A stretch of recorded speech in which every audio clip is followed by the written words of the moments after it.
Hello again, it's me, earthmanbrick, and today we're going to be finally getting around to doing a brand new video on the rivets.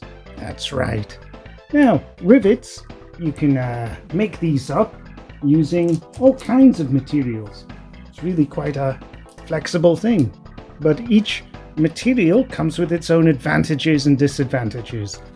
So there's your example of card, clear food packaging, your acetate.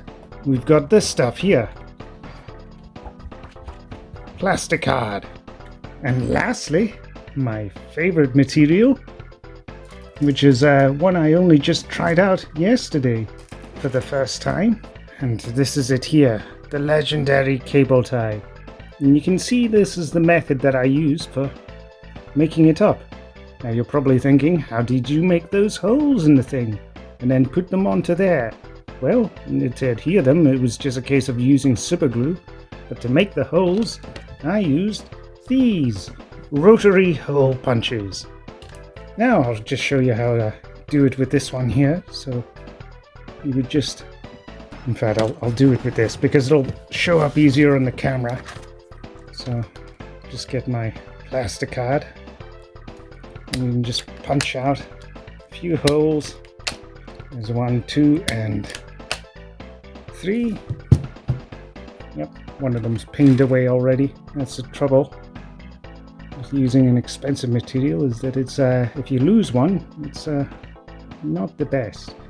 Now, if you want to do this and make the small little circles, then you don't have to have a rotary hole punch. There are alternatives out there for you. Let me just clear this away.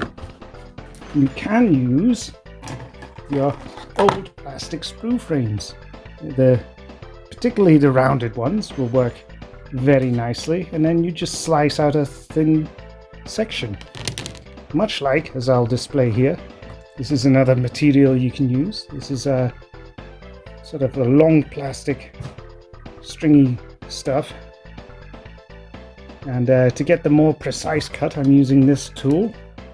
You can get these things online relatively cheap, and you just kind of feed it in there and get it down to the right kind of level. And then before you cut it down hard, pop. Now the advantage with this material is you can get different colors. I don't know where you get this material from, but it's great if you're wanting to just make little buttons and things for your consoles. Or if you're wanting to give one of your miniatures funky eyeglasses.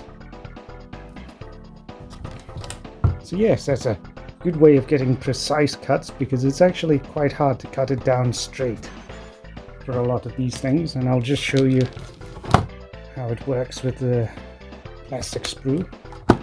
And it's a great way to recycle your old sprues. So there we go. That's little bits there. Now, say you've gone and made about 100 of these things in that kind of manner. What I like to do is I like to use this stuff. This is your oyamaru, and it's a thermoplastic kind of stuff. It's also sold on, I think it's Green Stuff World on their website, as blue stuff. And it's just a blue color here, but if you just purchase the oyamaru, you'll get a hell of a lot more bang for your buck. And the great thing about this material is that it's 100% recyclable. So if your mold doesn't come out perfect the first time, you can just pop it back into boiling water and then reshape it again and again and again. Which is why I prefer to use this stuff over silicone, because once your silicone mold degrades over time, you pretty much just throw it out and it's done. But this stuff, once the mold eventually breaks down, you can reshape it and reuse it again and again. Just pop that. Yeah, good enough. So, and here's how I do my molds. I make them a one-piece press mold, like so. And this is just a Lego blocks. You can see the simple design.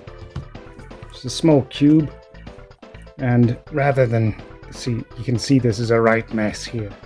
And that's because I used to glue the pieces, like the rivets and the such like, directly onto here, which I wouldn't recommend. What you're best off doing is just finding a piece of card, a nice shiny laminate piece. Got a bit right here, like this, and then just hold it along the edges there, and then just with a pair of scissors, chop there, and then glue that, the soft side on the bottom, down like so. And then glue your pieces directly onto that, and it makes life so much easier. And here's one I've made earlier, so we'll just pop this off. And the yolk curing process doesn't take long at all. And when you're filling up your mold, you can quite easily just fill it up with your air drying clay or your two-part epoxy putties like your Milliput green stuff. Milliput is definitely a lot cheaper than green stuff. And there's a last one there. So that's ready to fill with some air drying clay. And what I recommend is that when you're filling this, to save you a lot of time and hassle, rather than fill each individual little square, is to fill the whole lot and have a bit of excess layer over the top of it, so that when you pull it out, you're not pushing out each individual one. Instead, you're getting it like this on a single sheet, which makes life so much easier. So if you actually wanted to just put on a whole row of rivets at once, all you need to do is just cut off one row and then stick that directly to your build. Now, I've already done hundreds of projects with the rivets, but yes, if you are doing orky builds, rivets is definitely the way to go. Or if you're doing old kind of junk bots and that sort of thing, perfect. As well as like armored panels and all sorts. So hopefully this will help you. Let me know what you decide to do with your rivets in the comments section below. But that's all I've got for you today, so bye.